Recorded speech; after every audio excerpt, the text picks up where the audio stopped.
Welcome in to another edition of the Pick a Side podcast, a weekend recap edition, Week 9 NFL, Week 10 in college. Shea, Norling, Tyler Aki with you as always, and we're available on YouTube, youtube.com/@PickASideESPN. Please click the subscribe button on that channel, like a video, leave us a comment. I want to start with a formal apology because I'm just cold. I am ice cold. 41-39 the last 30 days is my record on my tabulator here, which is above 500, but includes the Iowa State failure.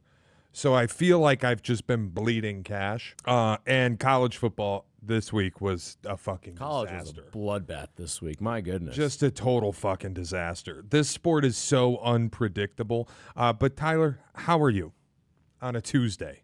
It's Tuesday. We made it to Tuesday. We're taping a little bit later than we usually do. But I think that with everything that's going on, both in the NFL and in college right now, like, I don't know what to make of the NFL.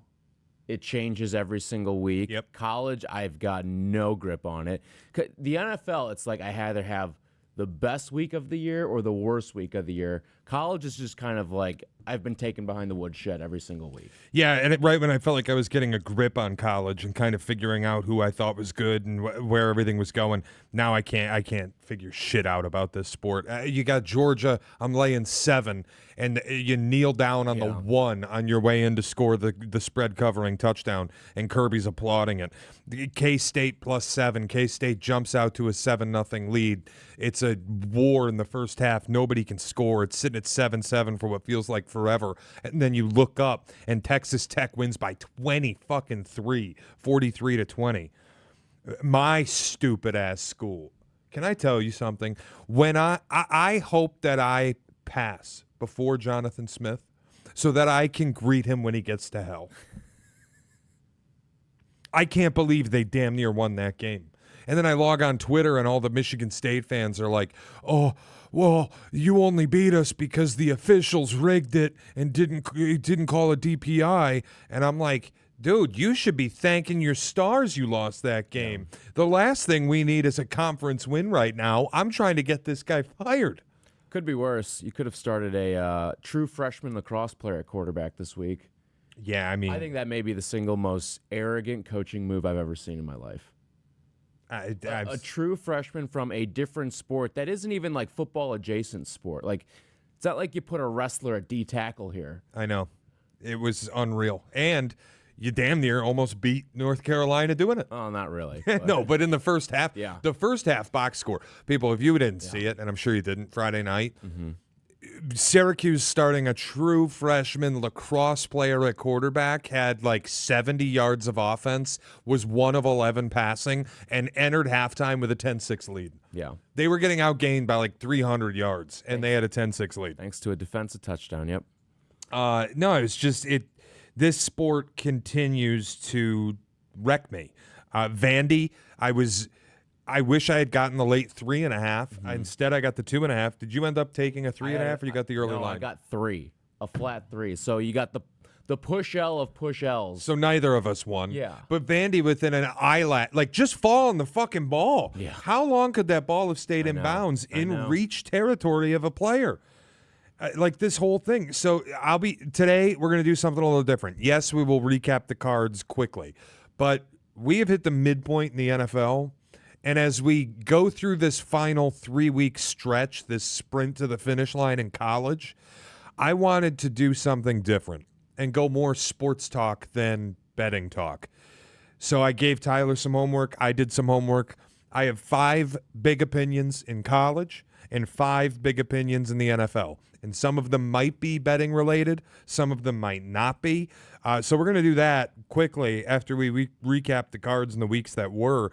By the way, speaking of getting players to play other sports, did you see what Marcus Freeman said yesterday at a press conference? No. He was asked, they've had kicking issues, Notre Dame. And he was asked if they could go and get a kicker, pluck him from the soccer team. And he said it's against NCAA rules. I didn't know that. I didn't know that either. He said the roster was set officially months ago, so they can't go to the soccer team and pluck a kicker. Interesting. But I thought, why not? That would be cool. I kind of love that. I would, yeah. So our high school, Correct me if I'm wrong, men's soccer is a spring sport, isn't it? No, men's soccer's fall. Is it the other way? Both soccers are fall. They play like are spring. they? Am I thinking season. of high school? You're thinking of high school, yeah. I think high school is like depends Shows what on I know. the state. But because like Brandon Aubrey, he was a soccer player at Notre Dame. You don't Right. think Notre Dame would love to have a Brandon Aubrey? Like, go find your next one. But I think that's why he was asked. so our high school used to have a soccer player kick for us.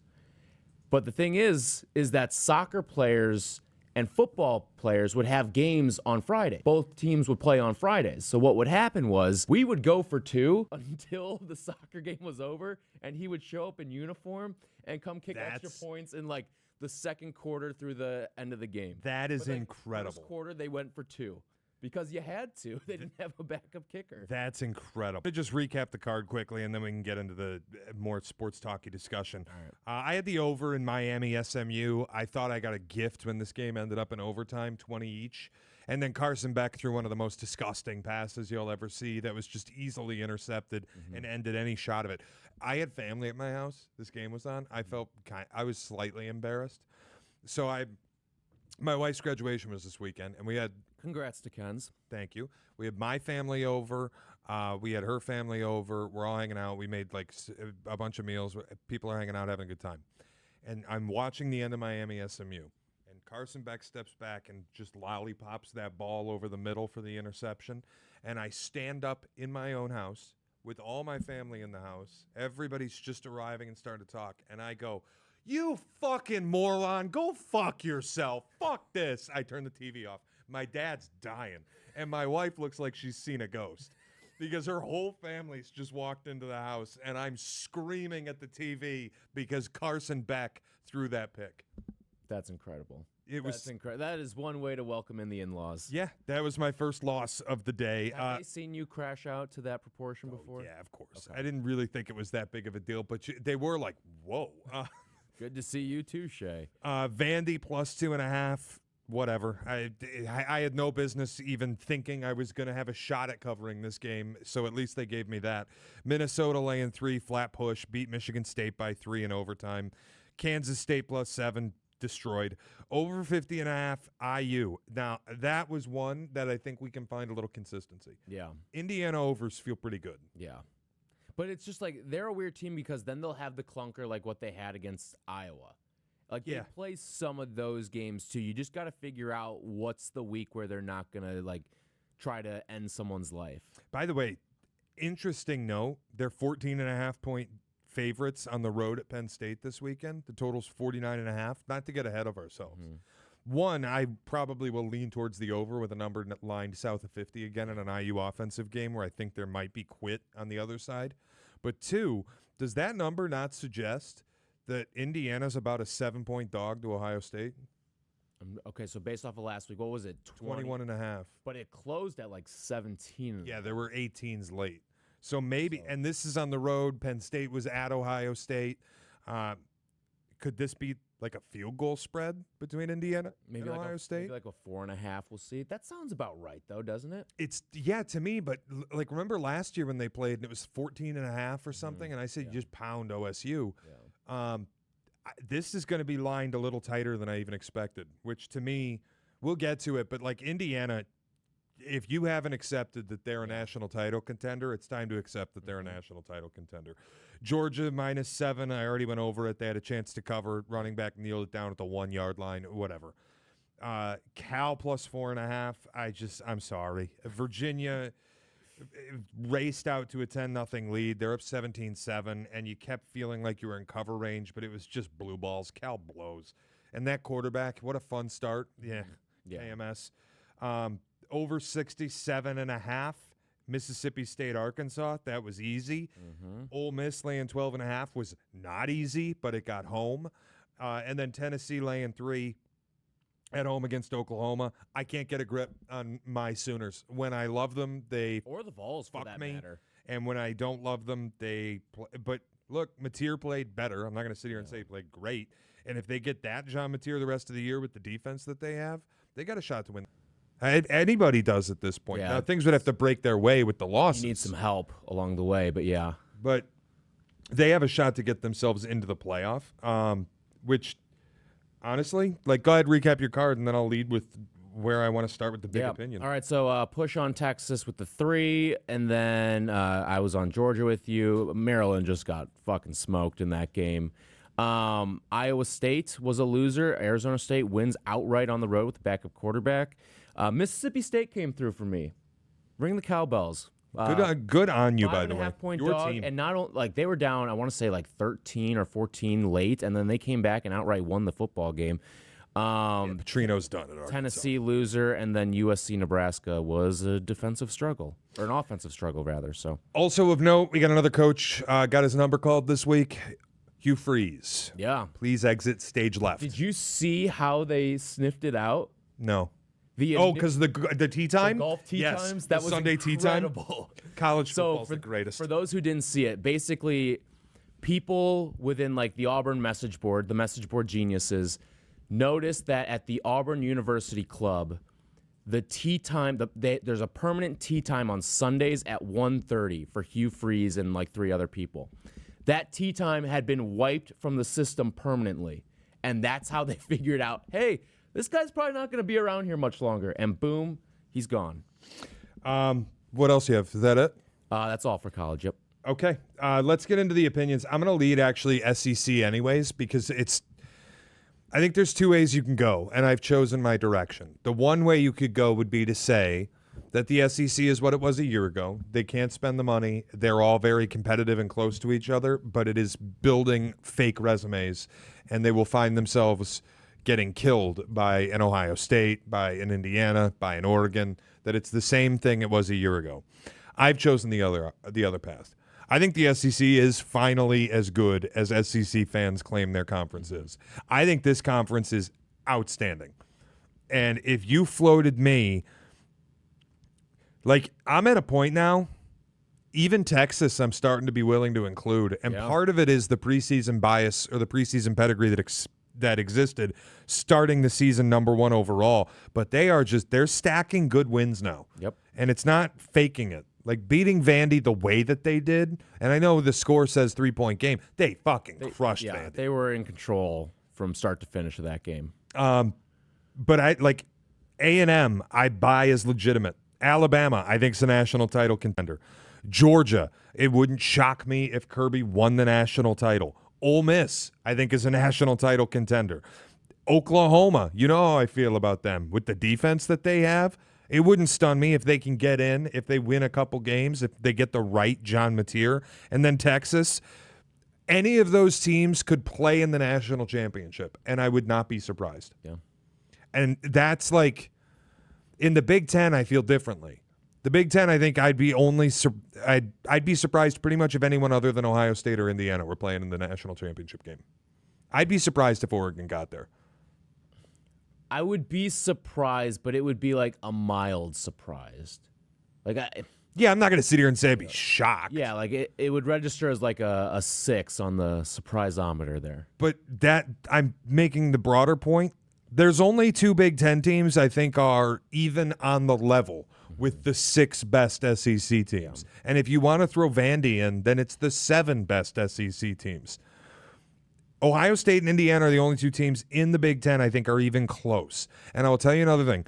Oregon's schedule, the way it plays out the rest of the season, if they drop either of these 2 games, well, you got at Iowa, which Kinnick is where dreams go to die. Yeah.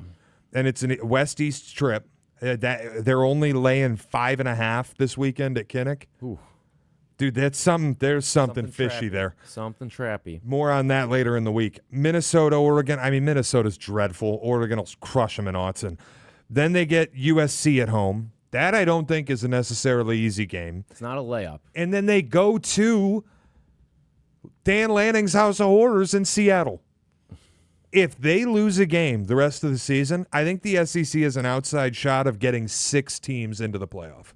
Yeah, wouldn't shock me. Like a lot of my takes are kind of branches off of that SEC take there. Yeah. A lot of what I have there. But no, it would not shock me the way that and again, Oregon has to hold serve. And if Oregon does finish out the year undefeated and covers in more games than they don't, then I think you sort of reestablish themselves. Sure. I think what we're learning, too, that loss to Indiana, albeit one at home, is not a bad loss by any stretch of the imagination either. No, they got beat by one of the 2 best teams in America. Exactly. So, I have no problem with the loss there. I think they're kind of a victim of their schedule to a degree where we talk about the Big Ten and like the depth of the Big Ten. They're not really going to be. They're going to have like little challenges. They're going to face little punches, but there's no big right hook that's coming their way. Yeah, the rest of the way, dude. The bottom of the Big Ten is so gross, and I mean even. But I think the schedule, the way it lays out for them, is still you got to be on your P's and Q's type of schedule. No, for sure. Iowa.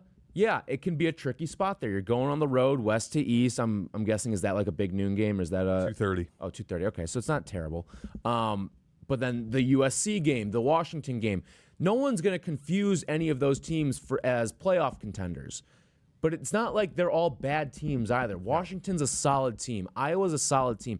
USC is a good team. They're not playoff good, but they're a good team still. No, you can lose any of those, but if you go out and you kind of cover your way through some of those and just the most important thing is coming away from that with wins, and you've got to finish undefeated. It's a weird one because there are teams you can lose to, and they would be unacceptable losses, but like we can work ourselves into a position where X team can lose this game. Mm-hmm. I just look at the rest of the Big Ten once you get past that. Minnesota's a free space if you're any good. Yeah. Northwestern's a free space if you're any good. UCLA, Illinois, Nebraska. The bottom is just disgusting. Yeah. And Maryland, our guy, Loxley, he's getting his number called, I think. That'll be all. Some people thought he already got his number called this week. I know. That went around. Boy. All right, what do you got for me? All right, so I'll start branching off of your SEC stuff there. Arch Manning will lead the Longhorns to a playoff victory this year. Wow, that's a big opinion. You look at the last 2 games, it seems like he's piecing some things together. He came out of the concussion protocol, but the last 2 weeks, he's thrown for over 300 yards in both games. He's got 8 total touchdowns. He's not turning the ball over. I just think that the way he's starting, listen, he's not going to obviously win a Heisman or anything this year. That ship left the yard weeks and weeks ago after week 1. But I just think you're starting to see him I don't want to say play up to the pedigree because I don't think he's quite at that point, but he's playing at a playoff winning level. He's playing at a level where with that defense that Texas has, you can go out, and I get it hasn't looked pretty the last 2 weeks necessarily, but for all intents and purposes, you shut down Vanderbilt last week. The week before that, you shut down Mississippi State when it mattered most to help your team mount a comeback there. I think this Texas team is kind of rounding into form at the right time. Now, they've got 2 really big games on their schedule. You had 3 really big games going the rest of the way. You already knocked one out with Vandy. You got Georgia this week, and then you got A&M to close out the year. If you go out and win both of those games, and Georgia's on the road this week, and I believe you got A&M at home. If you go out and win both of those games, we're going to be talking about Texas as being one of the 4 or 5 best teams in the country. And they're not going to do it unless Arch is playing well. I'll tell you another thing, too. The bye week situation, very beneficial. For sure. They go on bye now when they're playing their best ball. Get back, self-scout, do the things you need to do. But having the rest week between now and the Georgia game is enormous because you know what Georgia's got this weekend? Your Bulldogs.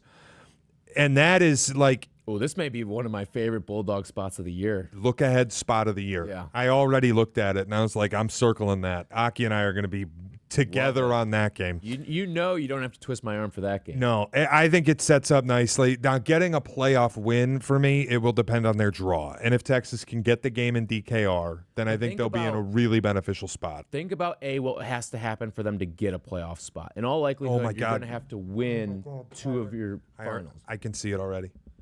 They're going to set up Texas in DKR against Notre Dame. Ooh. Opening round game of the playoffs. They will manipulate the numbers to get Texas Notre Dame right out of the gate. That would be interesting. That's fun stuff. This kind of perfectly leads me into my next opinion, which I only have 3 left, by the way, because I already gave out that the Big Ten has no 4th team. It is just those 3, and the rest is awful. Okay. This is the most boring season of college football in my lifetime. Can I counter that off of something? Yeah, sure. This is the most boring Heisman race. I'm glad we're in lockstep. There's just no exciting, like last year, week for week, it was something juicy. There was a storyline. And I think partly what's responsible is all the coaching firings, because now we're already, like with brands, we're looking ahead to the offseason, and we're just entering November.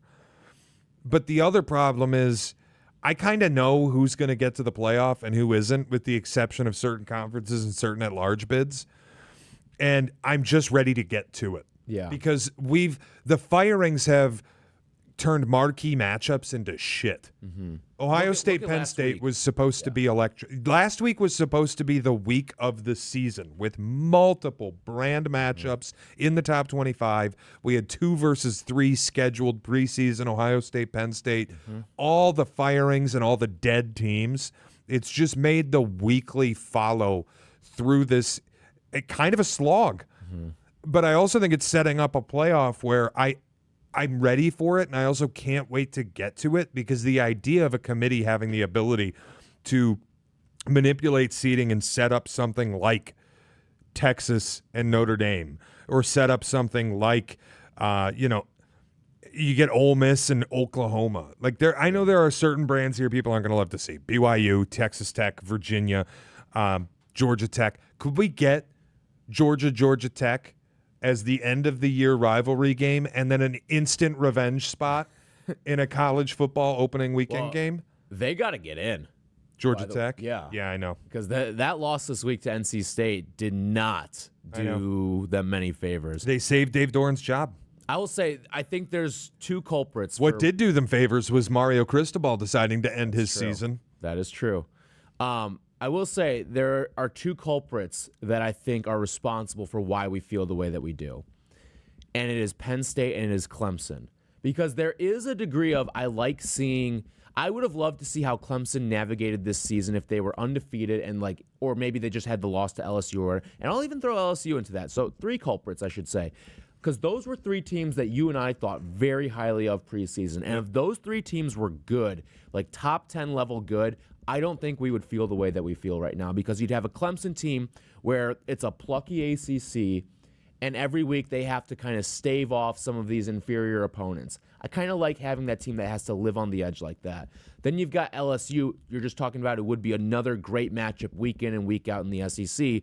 And then Penn State could have been that 4th team in the Big Ten. Really, that's kind of what's throwing this season for a loop right now, is the fact that all 3 of those teams are garbage. Yeah, and the ACC stinks. There's no intrigue. Even the Virginia story is good. On that, I think they're out Big 12ing the Big 12 right now. Oh, really? Yes, because the Big 12, it's like a 2-horse race right now. But remember what the Big 12 was last year? Yeah, where it was electric. All of these different teams had a chance at the end, and we're in that same boat right now with the ACC. You've got Louisville, you've got Pitt, you've got Virginia. Georgia Tech's obviously still hanging around in the mix there, and I'm forgetting one. Is it? I forget the last team there, but there's 4 or 5 different teams that can win this conference still. I actually had a different one, that the Big 12 is the most exciting conference in the sport on a year in, year out basis. I think it's the most competitive. I think again, I'm not saying any of these teams could make a playoff game, or make a national championship game, let alone win a playoff game. But it is so competitive. And you get BYU, Texas Tech this weekend. That might be for the rights to be the home team in the conference title game. Texas Tech, if BYU wins, you can basically write them into making the Big 12 title. If Texas Tech wins, you can basically write them into making the Big 12 title. But there is the problem of BYU and Cincinnati still play each other, and Cincinnati needs wins. And guess where that game is? It's not in BYU's little altitude advantage home. Yeah. It's in Cincy. And if they tag each other, well, then Utah gets back involved, because Utah's got the win over Cincy. I don't know that Cincy's winning out. I think they're pretty fake. Houston's just a win away under Willie Fritz. We are a couple losses to BYU away from the situation we had a year ago where it was like an 8-way tie. Yeah.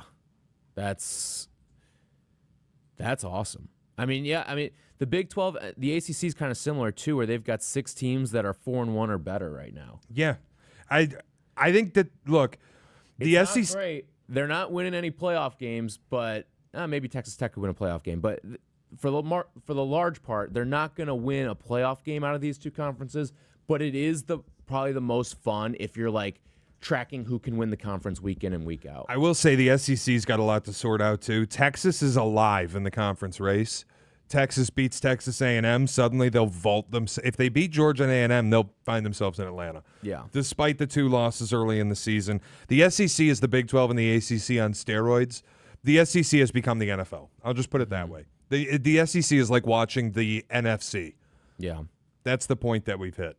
And then I do have a Heisman take, but would you like to offer something first? Yeah, I'm not intrigued at all by this Heisman race. It feels like no one has really separated themselves from the pack, but not in like an interesting way. Like we've had this in the past where, there's not a quarterback that's like standing out. And like right now you look at guys like Mendoza and Dante Moore and Ty Simpson, and like that's fine, but these guys are largely playing in a lot of like blowout type games that I'm not all that intrigued of. And frankly, all 3 of them have elite defenses too. But I look at, all right, is there someone that could leap into the conversation? And It's like, no, not really. The answer is no, and my opinion on it is pretty simple. And this isn't like I'm hanging on a limb here. I'm taking the 2 favorites. The Big Ten championship game is for the Heisman Trophy. Okay. Whoever wins between Ohio State and Indiana, that will be the Big Ten championship game. If it's not, I will be more stunned than I am by the fact Clemson was no fucking good. That's your Big Ten title. That's the matchup in Indy. The winner of that game, their quarterback is going to win the Heisman Trophy. Shea and Mendoza, and where you feel like nobody's really separated, I think it's between those 2. And it's pretty firm for me. Like they're the 2 best teams in their conference by a large margin. They play nothing but winnable games the rest of the year. They play nothing but games they'll be favored in the rest of the year. They will have a crash course in Atlanta where the winner will win the Heisman. And that's it. I can still see if Ty Simpson leads a 12-1 Bama team, I could still see it. You know what's funny is like the top 4 guys in the Heisman right now. You got Shea, Mendoza, Simpson, Marcel Reed. I wouldn't say I'm like interested in watching those guys week to week, but the next crop of guys, I actually am. Like I enjoy watching those guys much more. I do too. I like watching Gunnar Stockton more. I like watching Trinidad Chambliss more. Diego Pavia, Jeremiah Love, Dante Moore, even like a CJ Carr and Jaden Maiava and Haynes King. Like I enjoy watching those guys more than I like watching the current crop of favorites. I do too. And I think a part of it is, look, everybody runs the same offense now. And when you have all the talent that Ohio State does, and even what Indiana's become, and certainly Alabama, and you're just running all these same offenses, everything starts to look same because you're just beating the brakes off whoever your opponent is because everybody's doing the same thing, and you can out-talent them. You'll win with talent. These other guys, like Gunnar Stockton on a Georgia team that I think is not the monolith that they've been, and there are times like the Tennessee game where he was just out there balling, playing backyard ball, making deep ball, like big time throws on 4th down. Trinidad Chambliss. Now, this is a different one, and it's all credit to Lane Kiffin. The offense Ole Miss runs is one of the most fun to watch in the sport of football, period. It's so good. All the motion, all the 4th down decisions, everything that Lane does to create space, how he makes things as easy as possible for Trinidad Chambliss, it's just more fun to watch. Yeah. And it's really technical. Mm-hmm. But yeah, I agree with you completely. All right, you got anything else? I'm out of opinions in college. We can get to the NFL. Okay, I got two SECs. I think Ole Miss will enter the college football playoff as the most underseeded team.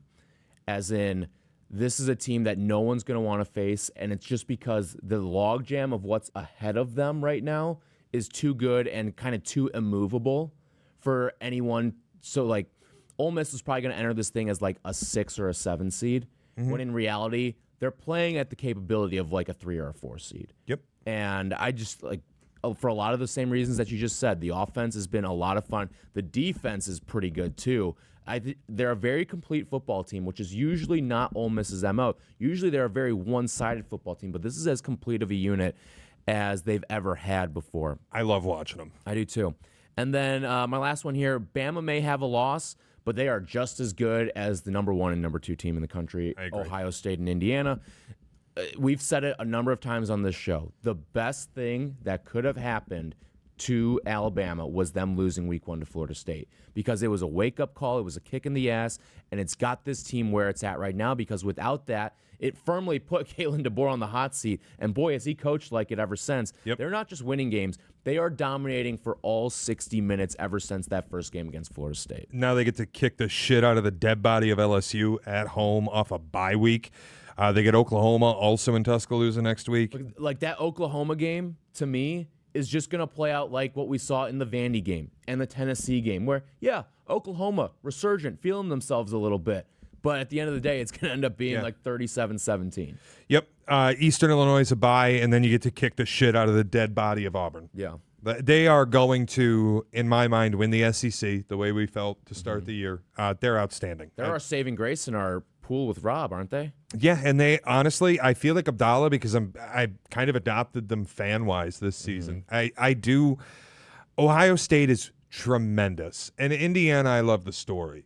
But Alabama, and part of it is I want to be right about something this year. Yeah. Alabama is the team that I enjoy watching the most on a week-in, week-out basis. 7-1 right now.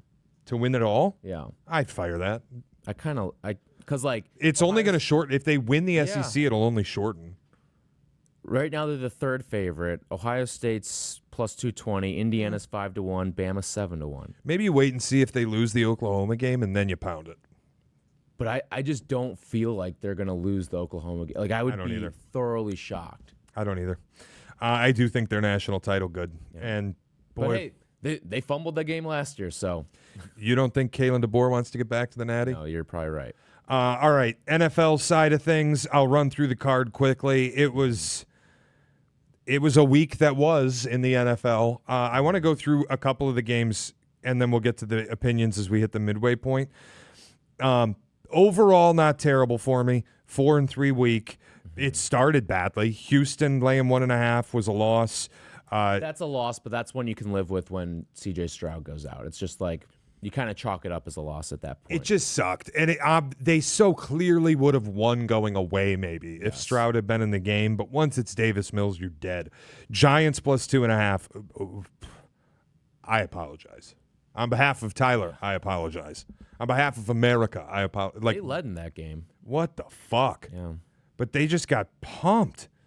They never led, did they? Didn't they start? They 7-0? were down. Maybe 7-0. But they pretty quickly they were down 17-7, and they never got back to it. Indy laying 3. I was on the wrong side. It'll happen. 6 turnovers. The flip side of it is Pittsburgh wins by 7 in a game where you got 6 takeaways. Yeah, but that was a lot of garbage time. Pittsburgh dominated that game, start to finish. I think that's a pretty good win for Pittsburgh. Carolina plus 13.5. Great sniff. Wow. Great sniff. And an outright winner. Mm-hmm. See, like my week this week, it was like about a 500 week, but it was like the wins that I got felt really good. Yeah. Atlanta plus 5.5. Yep, that's another one. Probably should have won outright if they Yeah. could make a fucking extra point. They played great in the game, I thought. Buffalo plus 2, I felt good about. Good on you. Yeah, the Chiefs. I don't know we'll get to it. I don't know what to make of the Chiefs. I know what to make of the Bills. The Bills are, for my money, well, we'll get to it.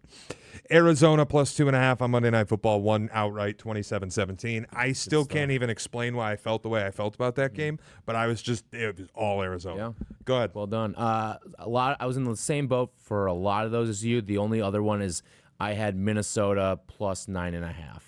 Great call, by the way. And listen, JJ was fine, wasn't great. He kind of just, you know what JJ played like, and this is gonna sound so out of context, and don't take it this way, but he played a lot like Mahomes did last year in this game, where, listen, largely he wasn't great. The numbers didn't look all that enticing. Yeah. However, when they needed him to make a throw, he made a throw. Yep. Whether it was in the red zone to get it to Hawkinson or Jefferson, or whether it was to Jalen Naylor on the last play to ice the game, like situationally, he was great in this game. It was just the fact that he, like the The 60 minutes of it all wasn't great, but situationally, he was brilliant in this game. Yeah, I was just going to say they had 5 scoring drives. 3 of those 5 scoring drives, and I believe it was all 3 touchdowns, were in short fields because the Lions' special teams was just about as good as the Bears' special teams was on Sunday. Yeah. The Lions were terrible. It's the single worst game that they've played in the last 3 years under Dan Campbell. They have never looked that bad. And to look that bad coming out of a bye week, we have a trend. They looked horrible out of the bye against Washington in the playoff game. Now you come out and you play the worst game you've played in 3 years as a 9-point favorite at home against a basically debuting quarterback. Yeah. Out of a bye. Like, is Dan Campbell just terrible out of bye weeks? Because it feels that way. It's a pretty damning indictment. Yeah. It's twice they're damn near double-digit favorites against an inferior team in their own building coming off a bye week where they got punked. Yeah. That ain't great. I was going to actually start because I told you I wanted to talk a couple of the games. Which result shocked you more? Panthers winning outright or Vikings winning outright? Oh, it was Panthers. Panthers winning outright. I mean, like, divisional game. Anything can happen in those. Sure. But Carolina, I felt like Carolina was going to hang around in this game. My big fear was, all right, Green Bay is going to step on it in the second half, and then all of a sudden they'll win the game by 14, 17 points, and we'll be SOL on our Carolina bet.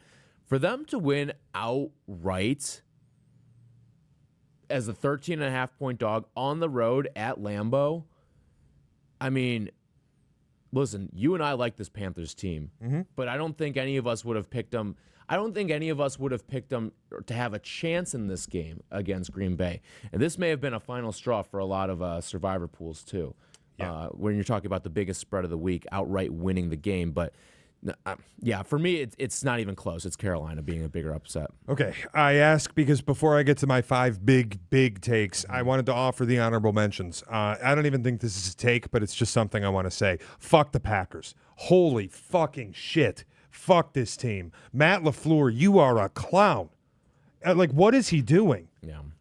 You had fourth and 8. You got your team out there. You're not lined up. Then you burn a timeout. Brother, kick the fucking field goal. Yeah. Operationally, they're a mess right now. And then you run what immediately became the worst play I've watched all year. You get your edge and your guard, both on the left side, blown the fuck up. Jordan Love immediately running for his life, and he had no clue where he was going. Like, could anybody look more surprised by pressure than Jordan Love ever? And again, I keep looking at EPA metrics. Well, here's Jordan Love right at the top of the heap.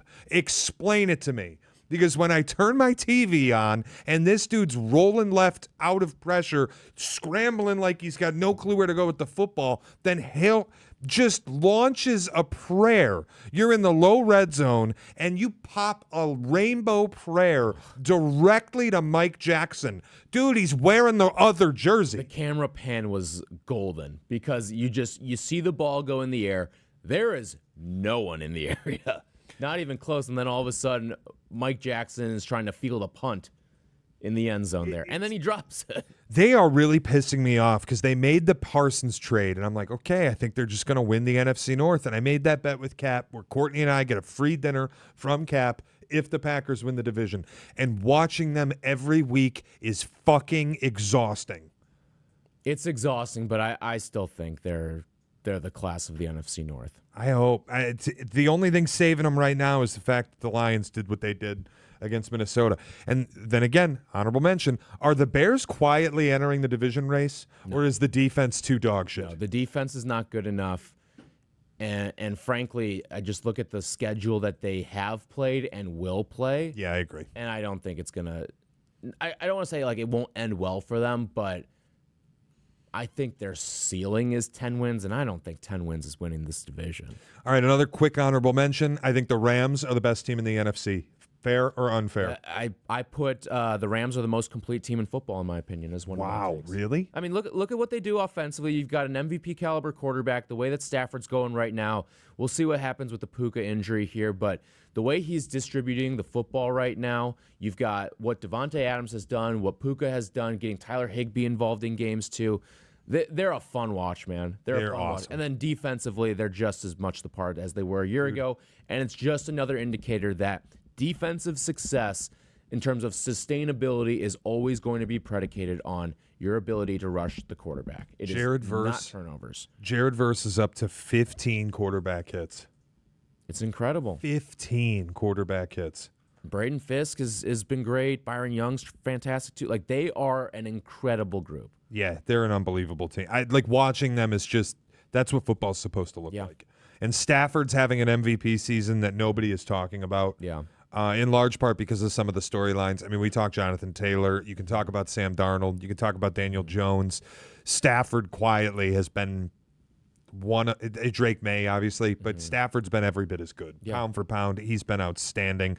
Sean McVay starting to get a little Coach of the Year steam. I always think he's a little too good. Yeah. Like he's too much of a known quantity. I mean, it feels like as long as they don't completely leak down their legs, Steichen's got this wrapped up, right?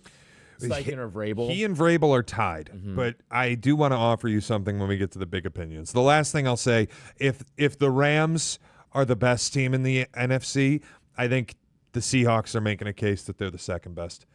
Just, as much as I want to tout the NFC North and pump the tires of the Lions and the Packers and the Bears and the Vikings, the NFC West is, I think, runs laps. Runs laps. The Seahawks are so good, is man. Right now, the NFC West, to go off of our college football discussion, but the NFC West is the SEC and the NFC North is the Big Ten. Yeah. That's the way it feels right now. Yeah. And then the Eagles are lurking in the NFC East somewhere, going and getting Jalen. Dude, Howie Roseman, somebody please.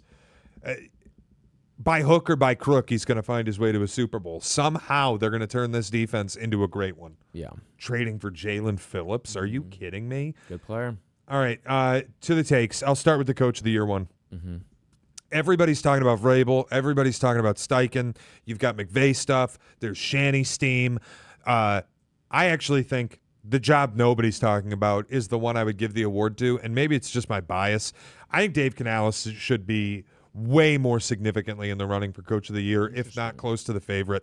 I know that he doesn't have the impressive record of the Colts being 7-1 or the Patriots being 7-2, what McVay's been able to do. Shanny working through all of the injuries to have the 49ers at 6-3. But you think about a coach in Carolina who we all kind of anticipated there be another bump in the evolution of Bryce Young. There hasn't been. Bryce Young is not that good. Bryce Young is going to get you about 140 yards a game. He's not super accurate. He's not the most athletic guy. He's just not very good. So what did Canales do? He said, we're going to play physical football. We're going to be tough up front. They took a defense that was one of the worst in the league and have made it one of the premier run-stopping defenses in football. They're great against the pass, especially lately, and we're going to run the fuck out of the ball right down your throat with, guess who? Rico Dowdle, even though my front office paid Chuba Hubbard. Like, I just, the cards that he's been dealt, the fact that the Panthers are 5-4 is unbelievable. If you told me, I said I thought the Patriots could win the East. You told me they're 7-2. That's better than I would have expected, but I'm not stunned. The Colts is stunning, so I understand Steichen, but I also think there's some unsustainability, and we saw it. Daniel Jones, your Uber's here, buddy. Time to go home. Like, time comes for all these reclamation quarterbacks, and it might have come early for Daniel Jones. I really think Canales has done a great job and has not been talked about enough. No, I mean, I love Canales as a head coach, as a play caller. I think he's done a tremendous job. You and I have kind of ridden this Panthers bandwagon, but I would actually say the coach that isn't being talked about enough is actually in his division, and it's Todd Bowles, who has been consistently not talked about, but has quietly been one of the, I don't want to say maybe 5 best, but this year I think he's certainly put together one of the 5 best coaching performances out of anyone. But he's been like a top 7 to 10 head coach in the league the last 3-4 years, and it looked like his career was over as a head coach after what took place with the Jets. That's fair. So I think Bowles is someone who's not getting enough credit because of what he's managed with injuries. Like, and a lot of the same can be said about Shanahan and the Niners, but when you're also continuing the evolution of of a Baker Mayfield. I think it's going to come down to who has the better record between Bowles, Steichen, and Shanny. That's probably the case. Win the award. I don't know if I don't buy the sustainability of the Colts and the Niners. I should throw Vrabel in there as well. Was the Bulls take one of yours? It was not. No. All right, go ahead. All right. Fired up. I don't think the Ravens are the lock they're being made out to be to win the AFC North. Whew, I'll counter you. The Ravens are going to have a home playoff game. Okay. All right. Let's go to war on this one here. Like, sure, the defense has played better, but again, you dug yourself such a hole out of the gate. 100%. And I'm not taking anything away from that Dolphins game. In fact, I didn't think they played very well in the Dolphins game when they got Lamar Jackson back. We know what the AFC North is every single year. It's a dogfight. And frankly, I think they're going to have to run the table against the AFC North if they're going to win the division, and I don't think they're doing that. Browns suck, Bengals suck, Steelers suck, Ravens good. Defense healthy. But the hole that you dug yourself out of the gate, I think, is just going to be way too much to overcome. I'm not denying that, but there is the advantage of getting a free space against the Browns. There is an advantage of getting... Is it even a free space? We've seen them lose that game before. I know, but I feel like there is a little bit to the desperate team, the back up against the wall. You're getting Lamar back, the way that the defense has performed. Like, really, we looked at the Rams game, and we said the Rams didn't want to be there. They had the London trip the next week. Mm-hmm. They just weren't really invested. They knew they could get in and get out. It's 3 weeks now that the Ravens defense has put together a really nice performance. And think about who it's come against. I know that we can't say much about the Bears or the Dolphins, but the Rams the week before they played the Ravens put up 23 on the Niners. Not the best performance, but we know it's one of the best offenses of the year. The Bears offense, top 3 in football in yardage, got held to 16 points in Baltimore. That was one of the first real moments of like, okay, Ravens defense is starting to cook something. Dolphins are coming off beating the brakes off the Falcons with Tua having pink eye, and they score 6 total points against the Ravens at home. And I feel like when you put what talent they're getting back together, like if it were, okay, this defense sucked and now it's playing better, I'd have a harder time believing it. But when this defense was beyond banged up, they lost all of their key players, from Kyle Hamilton to Roquan Smith, Matt Abwike, who is not coming back. But you get some of those pieces back, and now you see, oh, no, these guys can play. I think it's more believable. The rest of the schedule aspect of it, you get the Vikings. You're a 4.5-point road favorite, and you're getting the Vikings off a big emotional win in Detroit where I'm happy to tell people this early in the week. I'm fading Minnesota against Baltimore this week. You got, again, 3 of your 5 scoring touchdown drives, 3 of your 5 scoring drives were short fields. I don't know that you get that benefit again. Not against Lamar. And I think the book is telling you what to do here. I'm going to bet the Ravens laying 4.5. Browns, Jets, Bengals twice, Steelers twice. I think they lose one of those Bengals games. One of those Bengals games is just going to be a shootout, and it's going to be a who has the ball last, and I think it's going to be the Bengals. Maybe. And you know what? I know it's... Like, you have 5 divisional games left. I know. That's a lot. And then on top of that, your other games, you face the Patriots, and then you go to Lambeau. I think it plays to their advantage to have those 5 divisional games left because it means that the work that they did digging themselves the hole early didn't come against the teams it couldn't come against. And now that they're at their best, they get the opportunity to beat up on a division I do believe is bad. I think the Bengals are bad. But I think the Ravens are a part of the bad, too. I don't think this team is very good. Like, offensively, I haven't been all that impressed of them, even with the backup quarterback stuff this year. Like, I'm not in on this Ravens team. I think you dug yourself too big of a hole early on, and these divisional games, weird things happen.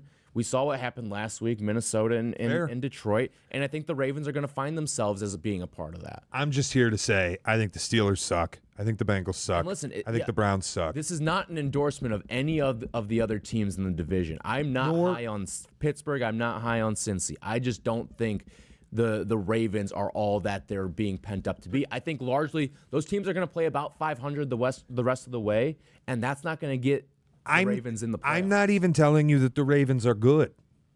I don't think the Ravens win their home playoff game, but I think they get it.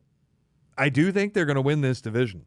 I don't think it's everyone's out Now, there saying I'm it's a with you. lock and they're a favorite and all that. I think they're far from it. I'm with you. The way people are talking about it, like it's predetermined, is a bit outrageous given the ground they have to make up against Pittsburgh and the job Pittsburgh did beating Indianapolis. If the Steelers lose to the Colts, then it does almost become a lock.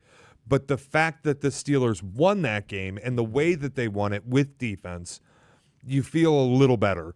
I don't know how sustainable of a performance that is. We haven't seen the Colts put in that spot yet this year. I don't have a Colts take, but I would just offer the Steelers kind of – I wonder if this is a little bit of I'll use this comp. The Colts might be what those Steelers were in 2020 when they started 11-0, and you just kind of felt like this can't be real. Maybe we are hitting that point because the Steelers just put the book out. Score early, put them down, and then they can't use Jonathan Taylor against you. And Daniel Jones actually isn't good. Have you seen the numbers on him EPA-wise against pressure the last couple of weeks? Bad. He's been the worst quarterback in football the last 2 weeks, but the first, 7 weeks, he was like second best or the best. So he's just completely flipped the narrative negatively against him when he's going up against pressure. Next up for me, this is Buffalo's year. And if you don't win the Super Bowl this year, I don't know when you're ever going to do it. You've proven you're better than the Chiefs. But they prove that in the regular season every year. I understand. But didn't this one feel more convincing? No, it felt exactly the same as all of the other ones to me. I don't know. For me, I thought like the 28-13 lead. You also almost fucked it up, too. I agree. Here's where I'll say it was different. They actively confused Patrick Mahomes. This wasn't a shootout between Josh Allen and Mahomes where Josh Allen came out on top late going superhero mode. What was the highlight for me was McDermott deploying coverages that actively confused Mahomes. I have never, ever seen Mahomes look lost on a football field. But here's the thing. You blew your wad in this game. I know. Guess what? You're not going to confuse him the second time. Maybe. When you face him in the playoffs. But again, I believe the Chiefs are more compromised than they have been. I think they've shown us that. I'm the opposite. I think this is the best iteration we've seen out of the Chiefs the last 3 years. And they've shown flashes. The record may not be there right now, but this is the most whole I've seen them look offensively, defensively. I think this is the best version of them. Do you agree that if the Bills can't get it done this year, it's just like, when are you going to do this? It's destined to never happen. Oh, yeah, 100%. Because that's the crux here. Look, it could be Buffalo and Kansas City for the AFC title, and Buffalo could lose the game, and Kansas City goes to a fourth straight Super Bowl. I'm saying if that happens, I don't think it's ever going to happen for Buffalo. Yeah. It's like you almost can't fire Sean McDermott, but you almost have to, because if it's not getting done this year, it's not getting done. I will say this.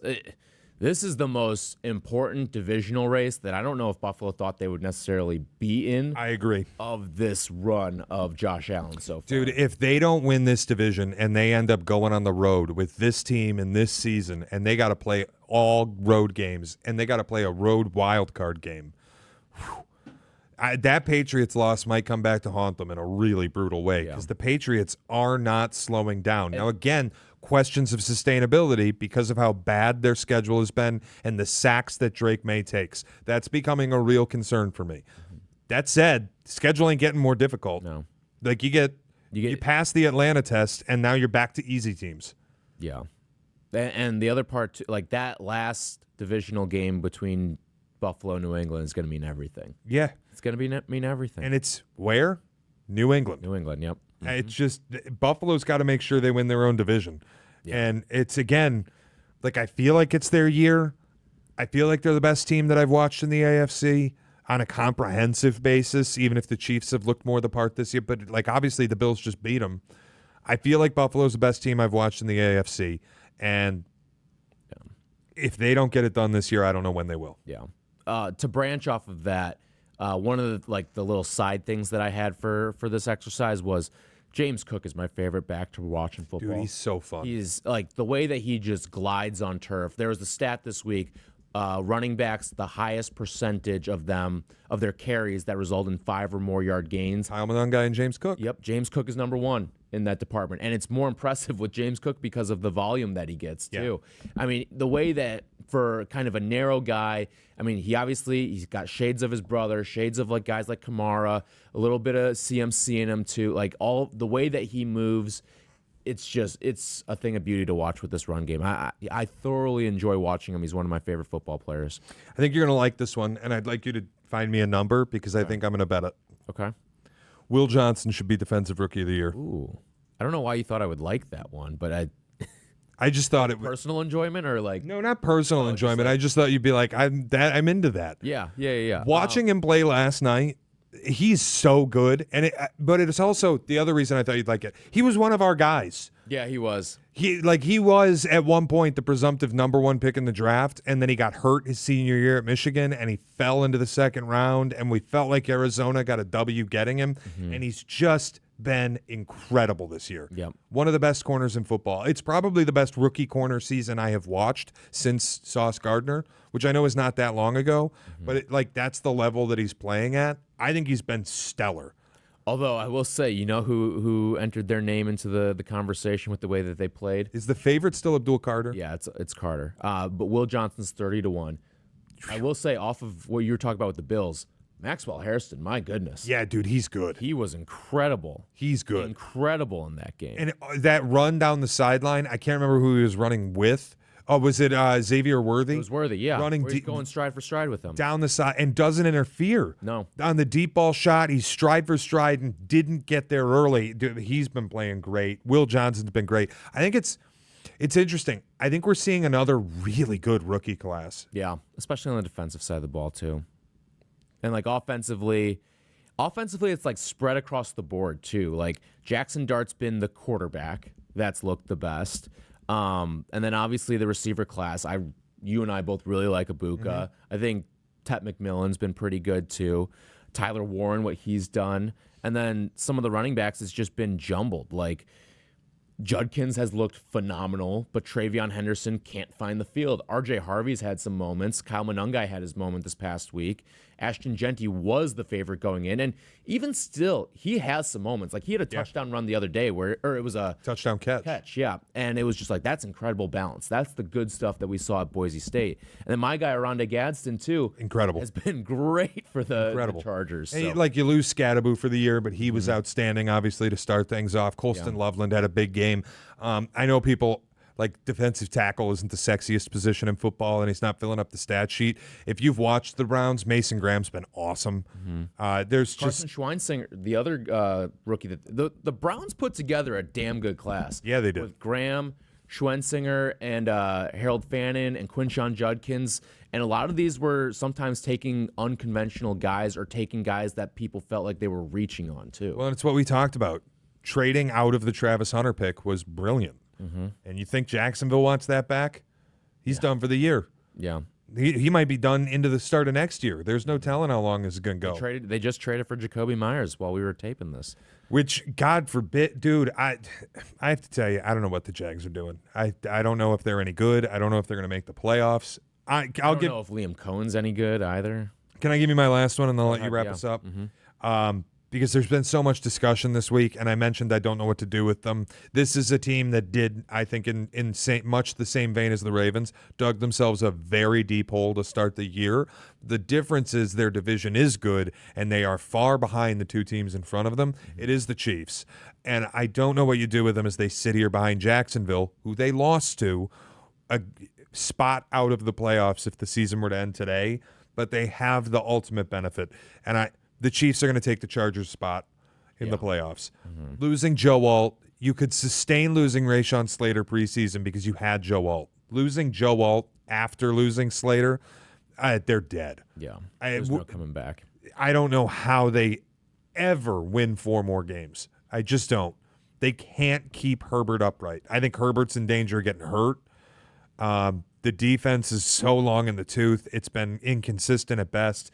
I just feel like the Chiefs, like you look through the Chiefs' schedule too, every game they have is losable, but every game they have is also winnable. Yeah. And I just, like, there's a world they end this season 12-5. Yeah, certainly. I still think this is the best iteration we've seen of them in a couple years, and those last couple teams went to Super Bowls. So maybe this is the year it goes backwards and they don't make the Super Bowl when they have the best group and the most complete group that they have. But it's going to have to be. Was it 2 years ago that Mahomes went on the road and won every game? After it was the Dolphins game at home, and then he had to go on the road, and to the Super Bowl. The one thing we've never seen them do in the Mahomes era is play on the road in Wild Card Weekend. Yeah, they've never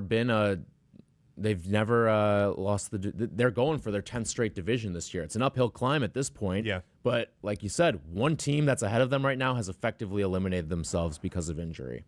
That Chargers team is not good when those two guys are out. No, and it's not like this feels tangibly different from what the Niners have, where it's just a bunch of guys going down on defense and they're going to find a way to scheme through it, like Mac Jones, Brock Purdy. This is the two cornerstone pieces that everything you do runs through these two guys. It elevates They're Herbert. gone. It elevates Herbert to why he looked like at times this year he could be an MVP of this league. Yeah. It was when they had those guys. Well, Slater hasn't been healthy all year, but when Joe Alt was out there, when that line is good, that's when you think Herbert can be an MVP. They're now not, it's a problem. They're now in a position where I don't know how their offense operates. Yeah. Do you see they're laying 3.5 on Sunday night against Pittsburgh? At home too, right? Yeah. Isn't that game in L.A.? Yeah. Oof. They're laying 3.5. That's a weird line. Yeah. Interesting. All right, what do you got? Two more for you here. Sam Darnold is having a more MVP-worthy campaign than the man they're calling this year Sam Darnold, which is Daniel Jones. Agreed. Daniel Jones was getting a ton of pub. And frankly, if it's gotten to a point now with Sam Darnold where he has been slept on for too much. Both you and I were in the same camp. We thought he would really struggle this year because of what the offensive line is. But they did some good stuff in the draft to help up that offensive line.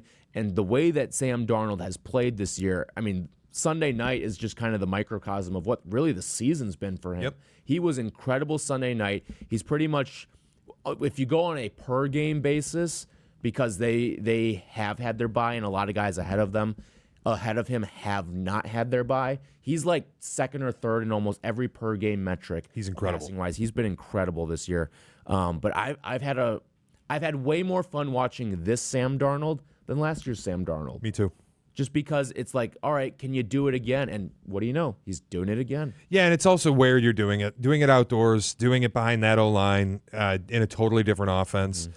The way that he's doing brought up that division too. Yeah, that, and I'll tell you, Jackson Smith and Jigba, I did not expect him to be a guy that just takes over games. He leads the league in receiving right now. He's amazing, and a big part of it is Darnold's ability to get him the ball and get it to him quickly. Yeah. No, Darnold's been incredible, and I mean, starting 22 of 22 the other night. Come on, it was incredible. He's been outstanding. There's no more doubting what he is. The reclamation happened. Yep.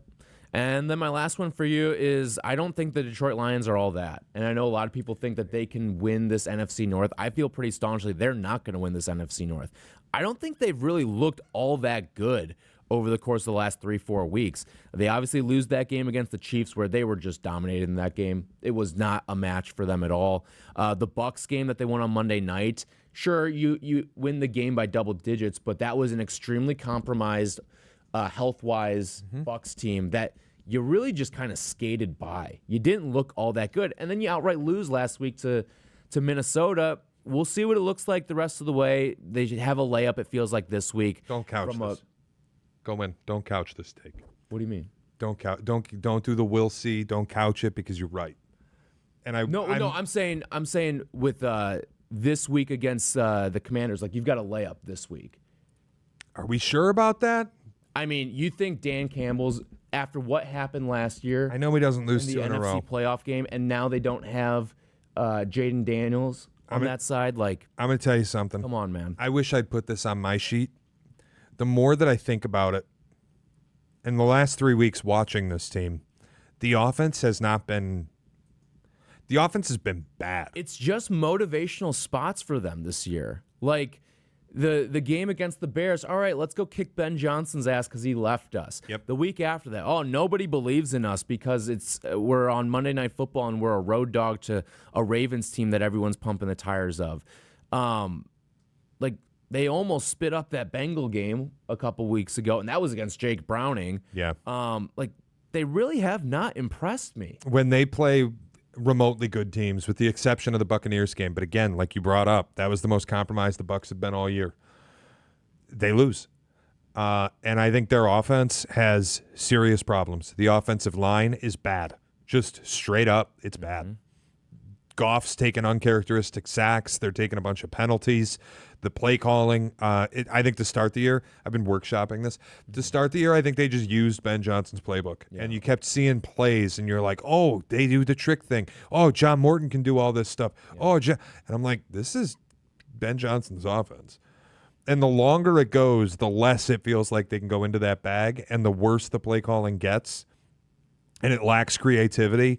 Force-feeding Jamison Williams in a game you end up losing. Special teams has been a disaster. No, I'm with you. I don't think they're all that good. I didn't think they would be to start the season. They kind of proved everybody wrong when they went on that stretch. I don't know. Offensively, it's almost like he was kind of like John Morton was copying off of the test of Ben Johnson, but Ben Johnson's the smarter kid. He got up, turned his test in, and now John Morton's SOL trying to figure out what the rest of the answers are. That is a great metaphor, because it does feel that way to me, that we've hit a point now where you can comfortably say they miss Ben Johnson more than a little bit. They miss him a lot. Yeah. And maybe they do hit the Commanders with a freight train, but I am at a point, like, they had me convinced for a moment that they were the best team in football. And I'm off that perch now. Yeah. I can't do it. There's too many glaring issues. And you come out of a bye week, again, as a 10-point favorite at home against a quarterback who hasn't played any, and you look that way, nah, you got problems. And just look at the rest of their schedule, too. Like this weekend, I think pretty comfortably they'll win. But after that, you go on the road to Philadelphia. You play the Giants, and I get the Giants are 2-7, but as long as they keep this defensive line whole, the Giants have a chance to win every single game they play. Yep. You get another game with the Packers. That one's Thanksgiving short week. We've seen Green Bay look worse and win this game against a good Detroit team. And then the Cowboys game, like the Cowboys can win against anyone, they can lose against anyone. It's just kind of how I feel about them because of what that offense can be. You go to LA to face the Rams, you host the Steelers, and then you've got a short week on the road against the Vikings. And then you wrap it all up against the Bears week 18, and you think Ben Johnson doesn't want his sweet revenge now? The rest, you're sending Goff outdoors for that one, too? The rest of the season, they probably play a game or two over 500. Yeah, that sounds about right. I'm with you, though. They're not passing the eye test right now, even remotely. And it's time for concern. I'm not going to, hit the panic button on them, but I'm with you. I don't think they're all that great. Yeah. All right. Good? All good. Yep.